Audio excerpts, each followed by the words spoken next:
नमस्कार आप सभी को, स्वागत है आपका हमारे इस प्लेटफ़ॉर्म पर।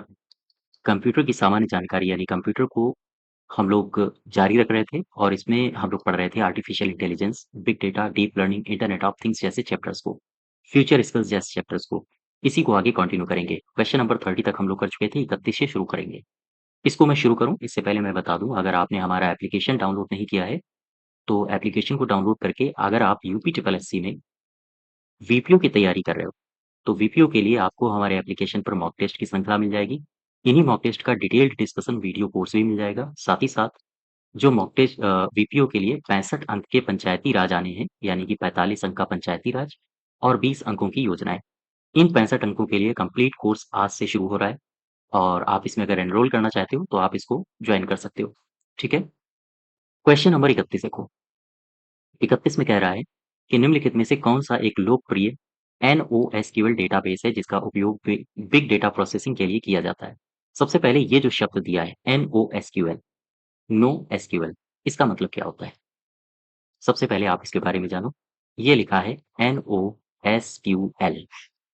NoSQL का मतलब क्या है? इसे कहा जाता है नॉन एसक्यूएल, इसे कहा जाता है, ठीक है?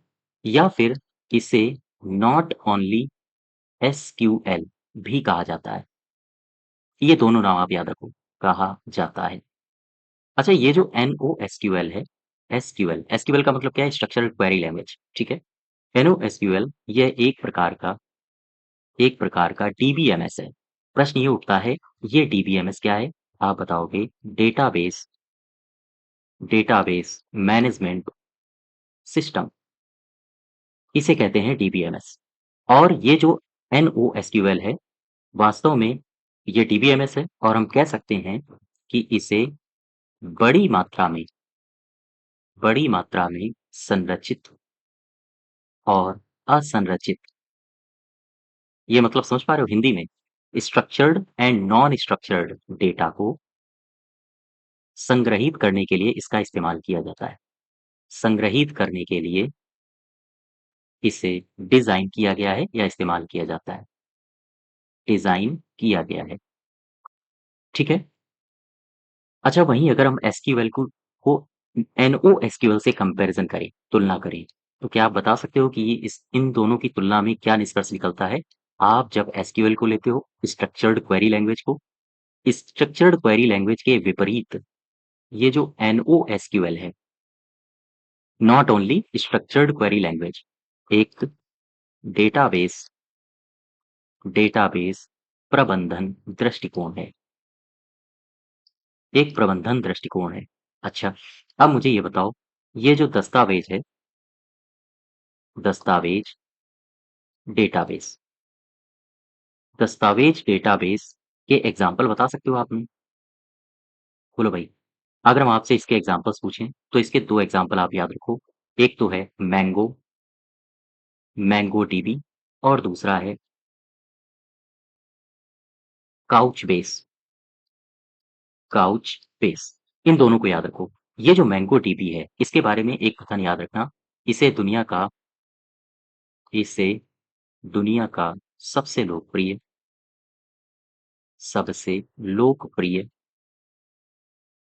NoSQL कहा जाता है। मैंगो टीवी को वापस आओ जरा अपने क्वेश्चन में, कह रहा है कि कौन है एक जो सबसे लोकप्रिय NoSQL डेटाबेस है, जिसका उपयोग सामान्यतः बिग डेटा प्रोसेसिंग के लिए किया जाता है? तो आप बताओगे मैंगो या फिर मोंगोडीबी, ठीक है? नेक्स्ट देखो, क्वेश्चन नंबर 32। 32 पे क्या कह रहा है? एकाधिक स्रोतों से डेटा को एकीकृत दृश्य में संयोजित करने की प्रक्रिया क्या कहलाती है? फिर से सुनिए। क्वेश्चन को एक बार नहीं 2 बार पढ़ो। कह रहा है कि एकाधिक, एक-एक शब्द को पकड़ो और उसको ब्रेक करो। कह रहा है कि एकाधिक, एक से अधिक स्रोतों से डेटा को एकल एकीकृत दृश्य में संयोजित करने की प्रक्रिया क्या कहलाती है? डेटा माइनिंग कहते हैं इसे, या फिर डेटा वेयरहाउसिंग कहते हैं, डेटा इंटीग्रेशन कहते हैं या फिर डेटा प्रोसेसिंग कहते हैं। इसे कहते हैं डेटा एकीकरण, डेटा एकीकरण। अर्थात हम कह सकते हैं कि डेटा इंटीग्रेशन। अब देखो ये डेटा इंटीग्रेशन होता क्या है? ध्यान दो। डेटा इंटीग्रेशन ये वास्तव में है क्या? डेटा इंटीग्रेशन तो आप कहोगे इसकी परिभाषा ध्यान से समझना। इंटीग्रेशन का मतलब एकीकरण कर देना। काहे का एकीकरण कर रहे हो आप? डेटा का। अर्थात विभिन्न स्रोतों से, अलग-अलग स्रोतों से प्राप्त डेटा को प्राप्त करना अर्थात प्राप्त डेटा को एक एकीकृत, सुसंगत प्रारूप में संयोजित करना। संयोजित करना। यही जो प्रक्रिया है इसे ही कहा जाता है डेटा इंटीग्रेशन। अब ये लिखा है विभिन्न स्रोतों से। विभिन्न स्रोतों का मतलब क्या है? अलग-अलग स्रोतों से। अलग-अलग स्रोतों से। ध्यान देना, अलग-अलग स्रोतों से क्या करना है? प्राप्त डेटा करना है। अब डेटा प्राप्त करने को मतलब या हम कहें एकत्र करना है डेटा। अलग-अलग स्रोतों से एकत्र डेटा और इसके बाद उन डेटा की सुसंगत सुसंगत संरचना करना। इसके बाद उनका क्या करना? विश्लेषण करना। और इसके बाद जब उनका विश्लेषण हो जाएगा, तो फिर उस डेटा को निर्णय योग्य डेटा बनाना। ये पूरी की पूरी प्रक्रिया क्या कहलाती है? ये पूरा का पूरा प्रोसेस कहलाता है डेटा एकीकरण। एकीकरण। ध्यान दें, मैंने क्या कहा था? मैंने कहा विभिन्न स्रोतों से प्राप्त डेटा को एकीकृत सुसंगत प्रारूप में संयोजित करना डेटा एकीकरण है। या फिर आप कह सकते हो कि डेटा को अलग-अलग स्रोतों से इकट्ठा करो, फिर उनकी सुसंगत संरचना करो, उनका विश्लेषण करो और उस डेटा को निर्णय योग्य डेटा में तब्दील करो। ये पूरा का पूरा प्रोसेस कहलाता है डेटा एकीकरण, डेटा इंटीग्रेशन। इसका सही उत्तर हो जाएगा सी पार्ट। देखो, क्वेश्चन नंबर 33। 33 में कह रहा है कि प्रदर्शन से समझौता किए बिना, ध्यान देना, प्रदर्शन से समझौता किए बिना डेटा और ट्रैफिक की बढ़ती मात्रा को संभालने की सिस्टम की क्षमता के लिए किस शब्द का उपयोग किया जाता है? फिर से समझो। प्रदर्शन से समझौता किए बिना जो आप परफॉर्मेंस कर रहे हो, जिस हिसाब से आपका जो सिस्टम है परफॉर्मेंस कर रहा है, किए बिना डेटा और ट्रैफिक की बढ़ती हुई मात्रा को संभालना भी है। और ऐसी स्थिति में सिस्टम की उस क्षमता के लिए किस शब्द का उपयोग किया जाता है? क्या स्केलेबिलिटी है ये? विश्वसनीयता है? उपलब्धता है या फिर सुरक्षा है? इसमें आंसर होगा स्केलेबिलिटी। ठीक है? उसको देखो ये होता क्या है? स्केलेबिलिटी।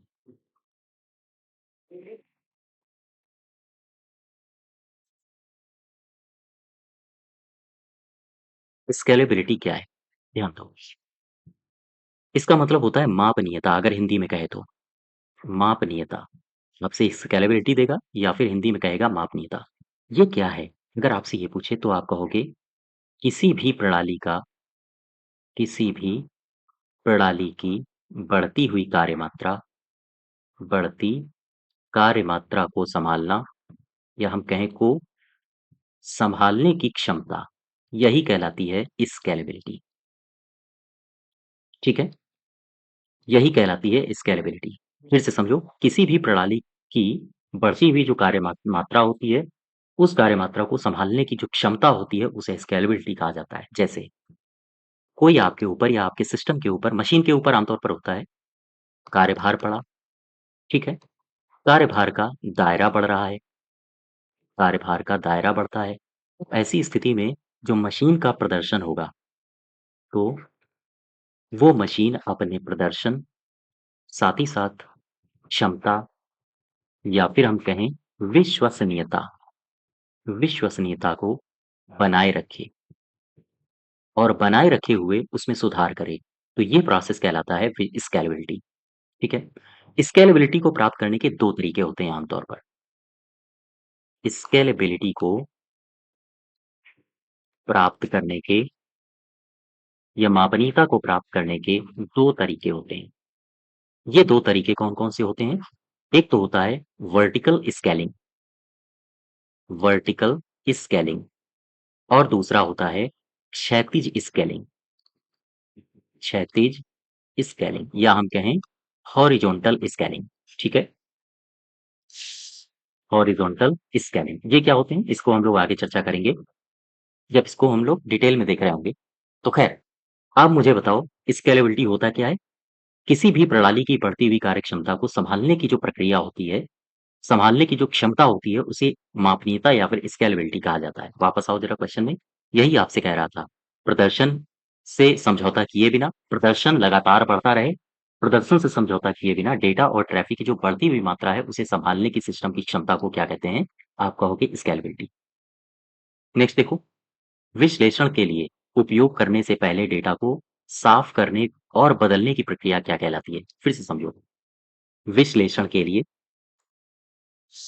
उपयोग करने से पहले डेटा को साफ करना, यानी प्रोसेस करना और उसे बदलने की प्रक्रिया क्या कहलाती है? माइनिंग तो होता नहीं है, वेयरहाउसिंग भी नहीं होता है। इंटीग्रेशन, इंटीग्रेशन तो मैंने अभी बताया था आपको, डेटा इंटीग्रेशन क्या होता है ना? डेटा प्री प्रोसेसिंग, यही सही होगा। ज़रा समझो, डेटा प्रोसेसिंग ये होता क्या है?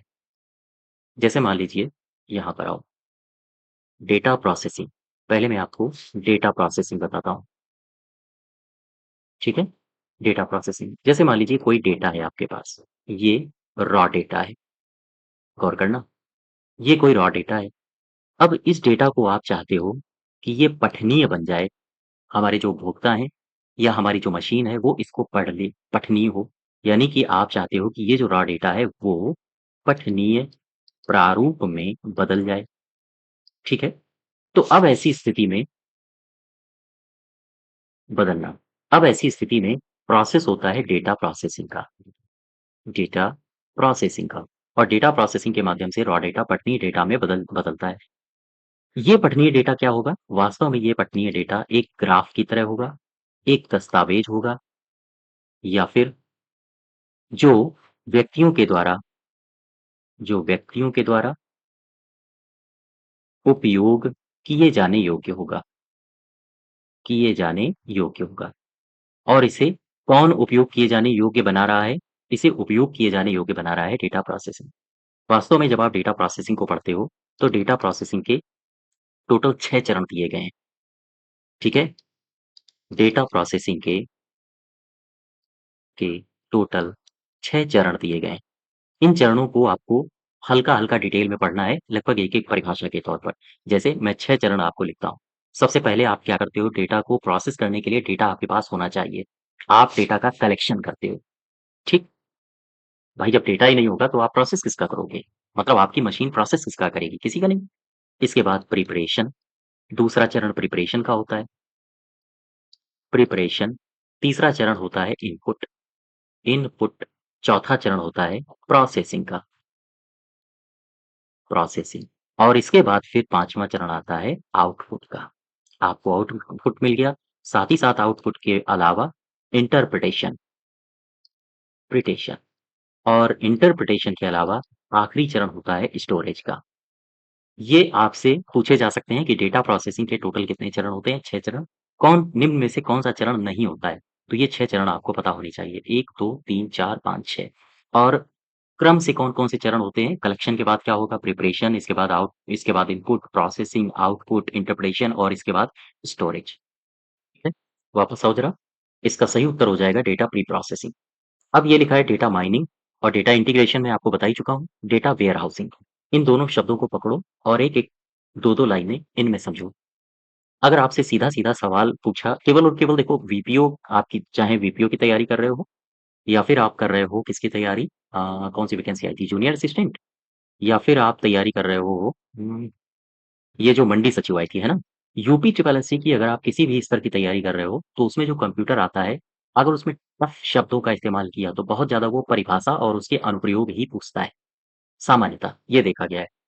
तो ये चीज़ें, जो ये टफ़ शब्द आ रहे हैं आपके सामने, इनकी केवल और केवल इनके अनुप्रयोग और इनकी परिभाषाएँ, अगर 2-4 इनके टाइप्स हो सकते हैं, तो बस यहीं तक सीमित रहें आप।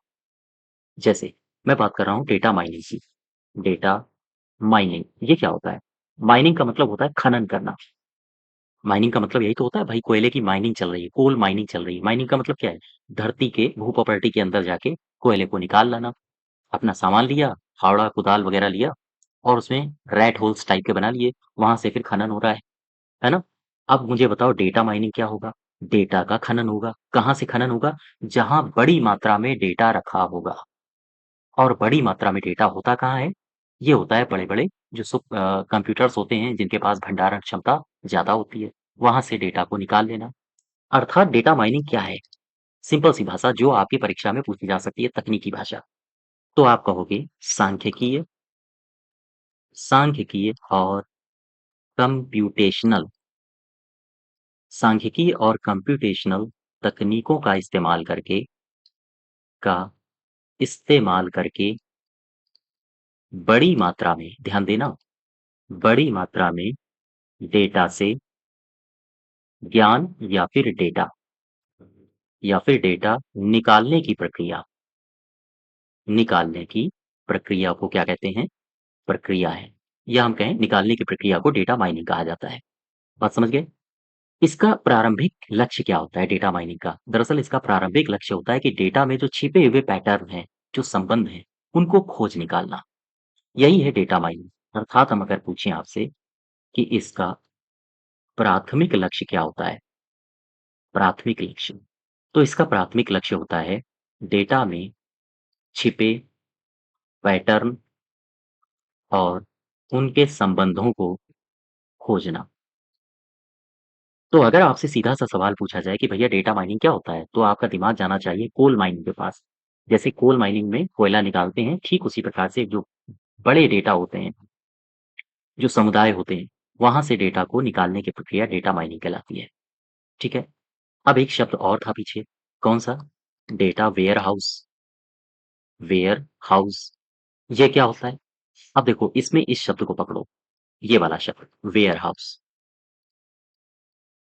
ये वेयरहाउस क्या है? वेयरहाउस का अर्थ होता है गोदाम। हिंदी में कहते हैं इसको गोदाम। तो डेटा वेयरहाउस का मतलब क्या हो गया? डेटा का गोदाम। बात समझ पा रहे हो? डेटा का गोदाम। ये तो व्यावहारिक परिभाषा है। मैंने समझाया है इस तरीके से। इसका मतलब क्या है? गोदाम में कोई चीज़ है। मान लो आप अगर गाँव से बिलॉन्ग करते होंगे, ये आप हो। आप किसी गाँव से बिलॉन्ग करते हो, आपके पास कुछ मवेशी हैं, तो आप कभी-कभी दुकानों में गए हो अपने आस-पास की दुकान में मवेशियों को जो उनके पास भोजन आप उपलब्ध कराते हो, उसके लिए आप चूनी लेने जाते हो, चोकर लेने जाते हो। तो कभी-कभी दुकानदार ने कहा है कि हाँ, ठीक है 25 किलो वाली बोरी उठा लो जाके हमारे गोदाम में पड़ी हुई है और आप घुस जाते हो, वहाँ से उठा लाते हो। तो गोदाम का मतलब क्या है? गोदाम का मतलब वो स्थान जहाँ पर कोई सामान भंडारित है। गेहूँ का गोदाम, खाद का गोदाम या फिर किसी अन्य हाँ, चीज़ का गोदाम। अब मुझे बताओ डेटा वेयरहाउस का मतलब डेटा का गोदाम, अर्थात जहाँ डेटा इसका आशय क्या है? इसका आशय है कि जहाँ डेटा संग्रहित होता है, संग्रहित जहाँ डेटा संग्रहित होता है, ठीक है? उसे क्या कहते हैं? उसे कहते हैं डेटा वेयरहाउस। और ये डेटा कहाँ संग्रहित होता है? ये डेटा आम तौर पर तेज और विशाल क्षमता वाले तेज और विशाल क्षमता वाले कंप्यूटरों में ये संग्रहित होता है। और यही पूरा का पूरा प्रोसेस कहलाता है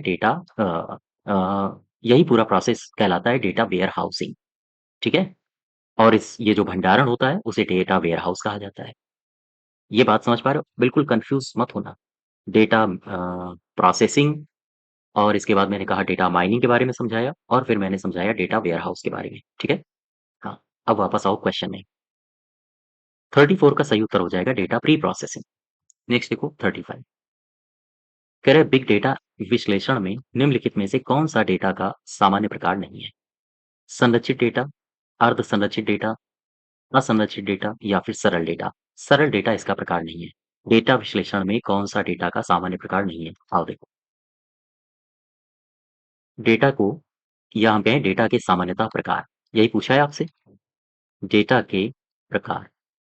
जब आप इसको पढ़ते हो तो आप पढ़ोगे डेटा को सामान्यतः सामान्यतः 3 प्रकारों में वर्गीकृत किया जाता है। वर्गीकृत किया जाता है। ठीक? अब ये देखो 3 प्रकार हैं कौन-कौन से? 3 प्रकारों में गौर करना, मैं यहाँ से आपको बताता हूँ। डेटा के 3 प्रकार, ये कौन-कौन से हैं 3 प्रकार? गौर करो। सबसे पहले, फिर दूसरा, फिर तीसरा। एक होता है स्ट्रक्चर्ड डेटा, स्ट्रक्चर्ड डेटा। दूसरा होता है अनस्ट्रक्चर्ड डेटा और तीसरा होता है सेमी स्ट्रक्चर्ड डेटा। ठीक? स्ट्रक्चर्ड डेटा का मतलब क्या है?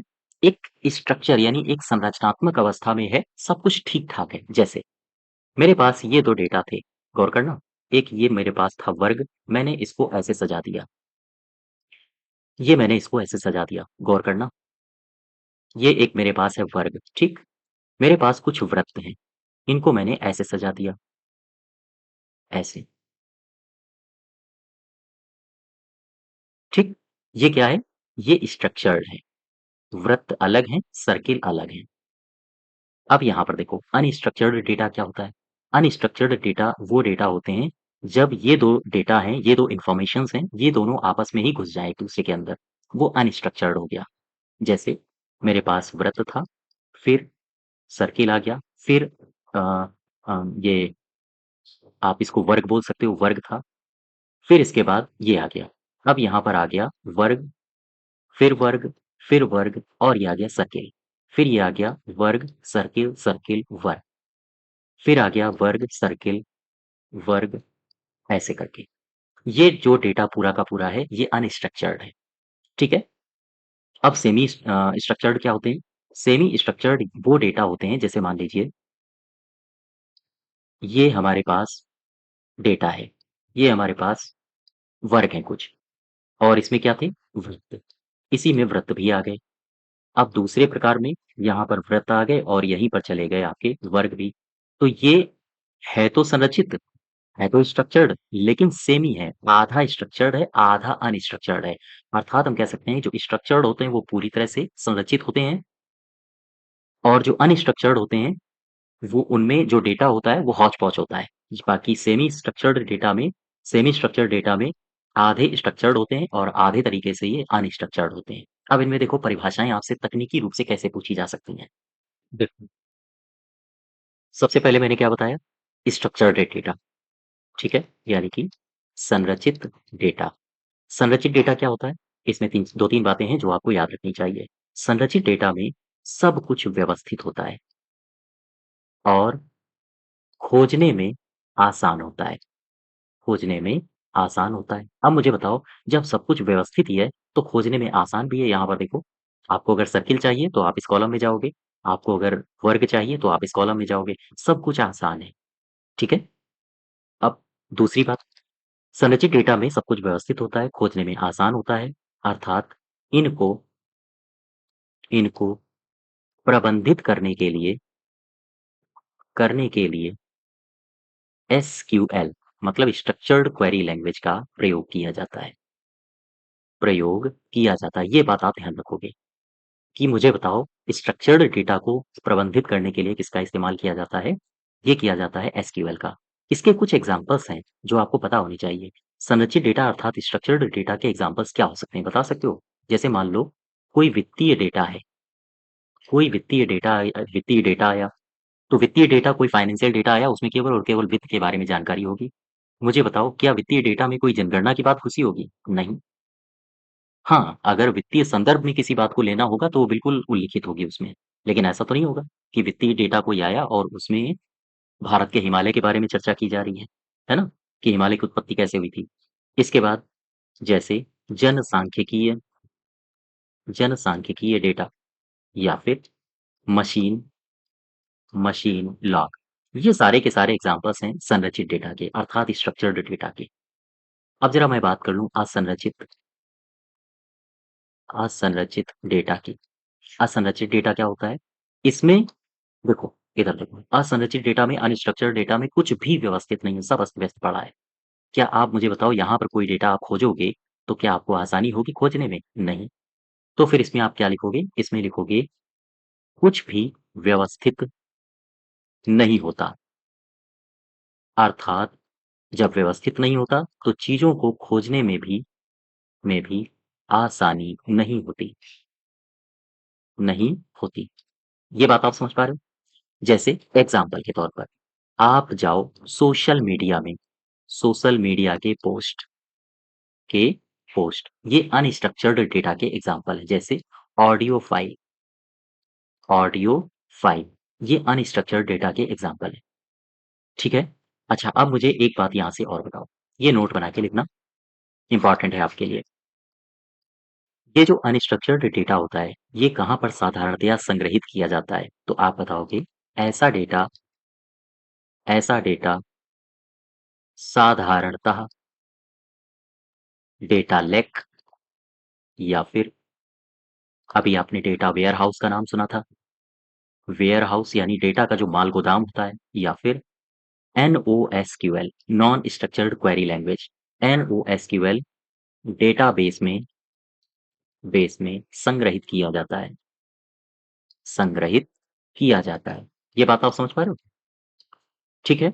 अब तीसरा क्या है? ये था असंरचित। तीसरा क्या है? अर्ध संरचित। अर्ध संरचित डेटा, यानी कि सेमी स्ट्रक्चर्ड डेटा, है ना? सेमी स्ट्रक्चर्ड डेटा, मुझे बताओ कि ये क्या था? फिगर में आओ जरा। मैंने फिगर कैसा बनाया था? सेमी स्ट्रक्चर्ड डेटा में मैंने कहा था कि ये स्ट्रक्चर्ड भी होता है और इसका कुछ भाग अनस्ट्रक्चर्ड भी होता है। अर्थात सेमी स्ट्रक्चर्ड डेटा ये किनका मिश्रण होता है? ये मिश्रण होता है स्ट्रक्चर्ड और अनस्ट्रक्चर्ड का। वापस आ जाओ। सेमी स्ट्रक्चर्ड डेटा या अर्ध संरचित डेटा, मुझे बताओ यह किसका मिश्रण है? तो आप बताओगे यह संरचित और अर्ध संरचित डेटा का मिश्रण होता है। बात समझ पा रहे हो? इसका एग्जाम्पल क्या होगा? इसका एग्जाम्पल होगा ईमेल। याद रखना, आपसे पूछा जा सकता है कि ईमेल किसका एग्जाम्पल है, सेमी स्ट्रक्चर्ड का। आपसे पूछा जा सकता है कि सोशल मीडिया की जो पोस्ट होती हैं वो किसका एग्जाम्पल है, असंरचित का। आपसे पूछा जा सकता है कि मुझे मुझे बताओ जनसांख्यिकीय डेटा या फिर वित्तीय डेटा ये किसका एग्जाम्पल है। आप बताओगे स्ट्रक्चर्ड डेटा का, या फिर हिंदी में बोले तो संरचित डेटा का। ठीक है, यहाँ तक वापस आओ। इसका सही उत्तर क्या हो जाएगा? इसका सही उत्तर कौन सा हो जाएगा? डेटा का सामान्य प्रकार नहीं है। हाँ, ये सिंपल डेटा नहीं है। ये तीनों डेटा के सामान्य प्रकार होते हैं। नेक्स्ट देखो, कह रहा है कि निम्नलिखित में से कौन सा डेटा का विश्लेषण करने की एक विधि है जिसमें डेटा को छोटे उप समूहों में विभाजित किया जाता है और कई सर्वर या नोड्स में समानांतर में संसाधित किया जाता है। फिर से समझो। कह रहा है कि मुझे बताओ डेटा विश्लेषण करने की उस विधि को जिसमें डेटा को छोटे छोटे छोटे छोटे समूहों में विभाजित किया जाता है और फिर उन्हें कई सर्वर या नोड्स में संसाधित किया जाता है। बैच प्रोसेसिंग है क्या? स्ट्रीम प्रोसेसिंग है क्या? मैप रिड्यूसिंग है, या फिर हाइव है? तो देखो, इसमें होता है छोटे छोटे उप समूहों में विभाजित किया जा रहा है। तो इस ऑप्शन को उठाओ। इसमें लिखा है मैप और इसमें लिखा है रिड्यूसिंग या मैप रिड्यूस। ठीक। रिड्यूस का मतलब और मैप का मतलब, आओ इनको समझते हैं फिर आप इसके उत्तर तक पहुंच जाओगे। ये दोनों गलत हैं, ये तीसरा आपका सही है। देखो, मैप रिड्यूस ये एक प्रोग्राम होता है। Map reduce program. ठीक। ये एक प्रोग्राम होता है। अब ये होता क्या है?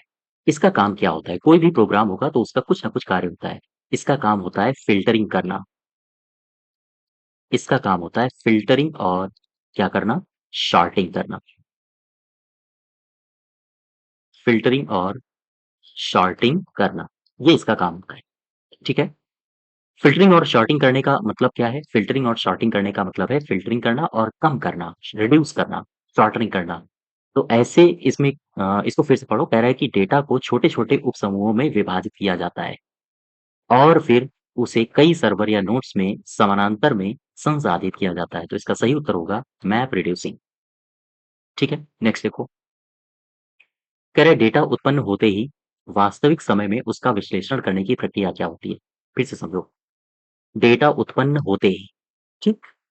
वास्तविक समय में उसका विश्लेषण करने की प्रक्रिया क्या होती है? बैच प्रोसेसिंग तो होती नहीं। जैसे ही डेटा उत्पन्न होगा, उसका प्रोसेस करने की प्रक्रिया कहलाती है स्ट्रीम प्रोसेसिंग।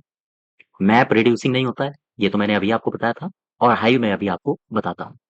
स्ट्रीम प्रोसेसिंग देखो पहले ये है क्या? स्ट्रीम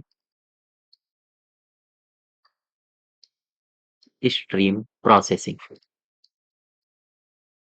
स्ट्रीम प्रोसेसिंग क्या है? ये स्ट्रीम प्रोसेसिंग ध्यान दो।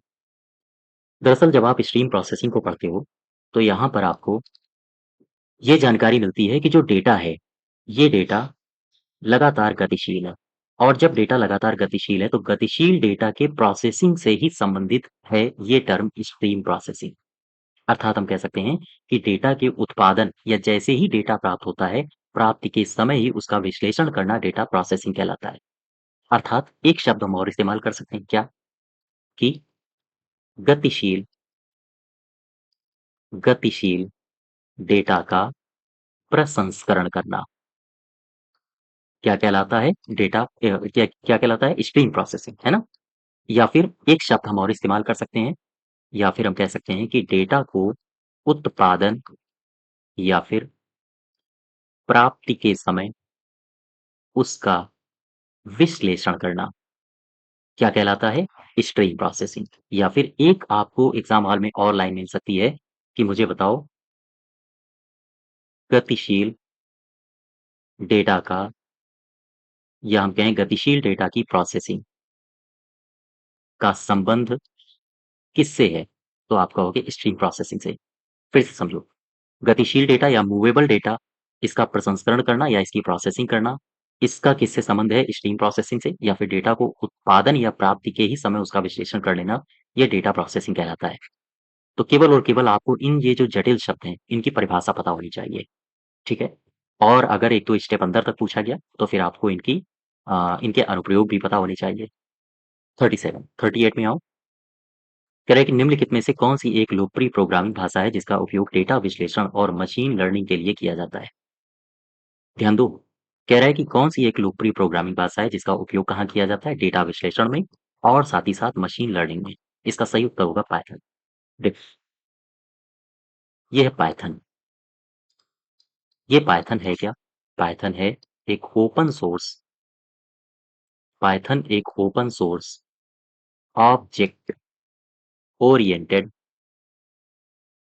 Open source object oriented HLL है। ये एचएलएल का मतलब क्या है? एचएलएल का मतलब होता है high level language. High level high level language, ठीक है? यानी कि पाइथन क्या है? तो आप बताओगे यह एक open source object oriented high level language है जिसका उपयोग हम सामान्य प्रयोजन के लिए करते हैं। अर्थात हम कह सकते हैं कि यह सामान्य प्रयोजन की प्रोग्रामिंग भाषा है। बोलो भाई, कह सकते हैं इसको हम प्रोग्रामिंग भाषा है। अब मुझे सीधी सी इसकी परिभाषा बता दो, ये क्या है? अगर आपसे सीधा सा सवाल पूछा जाए, तो आप कहोगे पाइथन एक सामान्य प्रयोजन के लिए इस्तेमाल की जाने वाली प्रोग्रामिंग भाषा है जो open source object oriented high level language है।